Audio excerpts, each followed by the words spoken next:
यार तुम अभी सुकून से बैठ जाओ, मैं हूं ना, मैं जाकर देख लूंगा, वो अभी मुझे जानता ही कहाँ है। आज मैं आपको क्लास में स्टूडेंट्स की एग्ज़ाम के बारे में बताऊंगा, जिनमें से शायद कभी ना किसी से आपका पाला पड़ा हो। वैसे तो क्लास में कई तरह के बच्चे होते हैं, मगर सबसे ज़्यादा प्रोमिनेंट 3 तरह के बच्चे होते हैं।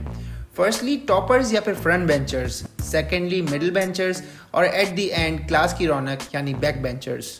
तो अगर सबसे पहले टॉपर्स के बारे में बात की जाए तो टॉपर्स भी 2 तरीके के होते हैं। एक होते हैं सबसे तफरी करने वाले और एंड में पढ़ाई की वजह से बच जाने वाले, और दूसरे होते हैं टीचर्स के चमचे। चलिए तो फिर सबसे पहले बात करते हैं टीचर्स के चमचों की। तो इन्हें ऐसे डिफाइन किया जा सकता है कि क्लास में कुछ भी हो जाए, फौरन से जाकर टीचर्स को बता देते हैं, सिर्फ और सिर्फ अपने नंबर बढ़ाने के लिए।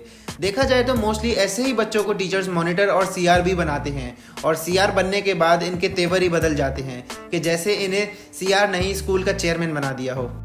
ओए यार बस हल्का सा पेपर दिखा दे, तू तो वैसे ही टॉप करेगा। यार मैं तुम्हें क्यों दिखाऊं, मैंने तो अपनी मेहनत से पढ़ा है, तुम भी मेहनत कर लेते तो आज मुझसे पूछना नहीं पड़ता।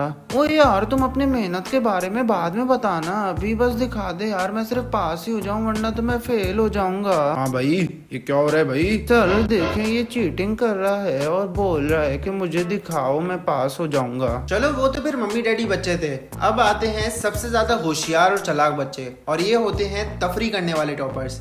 ये क्लास में बैठते भी सबसे आगे हैं और आगे से ही बैठकर ये लोग सारी हरकतें भी कर लेते हैं और कभी पकड़े भी नहीं जाते हैं, और अगर ये पकड़े भी जाते हैं तो इनको इनकी पढ़ाई की बेसिस पर माफ कर दिया जाता है। अरे मैं बता रहा हूँ ना, हम लोग एक खिड़की के स्क्रू निकाल लेते हैं, किसी को मालूम तक नहीं पड़ेगा। ओए यार मालूम पड़ेगा भी कैसे, तुम तो आगे बैठते और तुम बच जाओगे, क्योंकि टीचर्स में पढ़ाई की वजह से कुछ नहीं बोलते हैं, एंड में सारी बल्ली तो हम पर ही आ जाती है ना। यार ट्राई करके देखने में क्या हर्ज है, कुछ नहीं होगा, बस देख लेना, इस दफा कुछ भी नहीं होना है। इनके बाद आते हैं मिडिल बेंचर्स, और अगर देखा जाए तो ये लोग सबसे ज्यादा अक्लमंद होते हैं, क्योंकि ये बैक बेंचर्स के साथ तफरी भी कर लेते हैं और टॉपर्स और फ्रंट बेंचर्स के साथ पढ़ाई भी कर लेते हैं। और तो और ये लोग कभी भी पकड़े भी नहीं जाते हैं, क्लास में कुछ भी हो ये लोग हमेशा सेफ जोन में ही होते हैं। इनमें मोस्टली वो बच्चे होते हैं कि जिन्हें तफरी करने का तो बहुत शौक होता है, मगर पकड़े जाने से डरते हैं।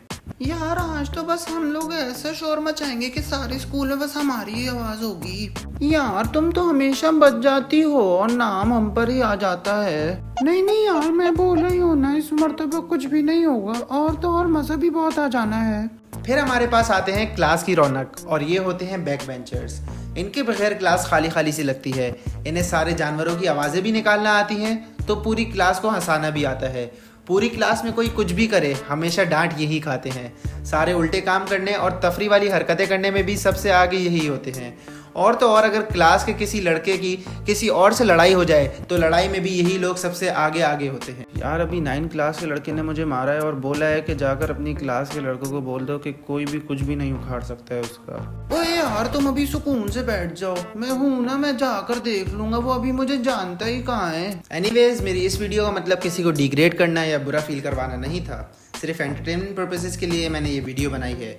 उम्मीद करता हूँ कि आपको ये वीडियो पसंद आई होगी, और अगर पसंद आई हो तो अपने दोस्तों के साथ ज़रूर शेयर कीजिएगा। अगर वीडियो में से कोई भी पार्ट आपको रिलेटेबल लगा हो तो do let me know in the comment section. चलिए फिर आज की वीडियो को इधर तक ही रखते हैं, मिलते हैं अगली वीडियो में। अपना ख्याल रखिएगा, अल्लाह हाफिज़।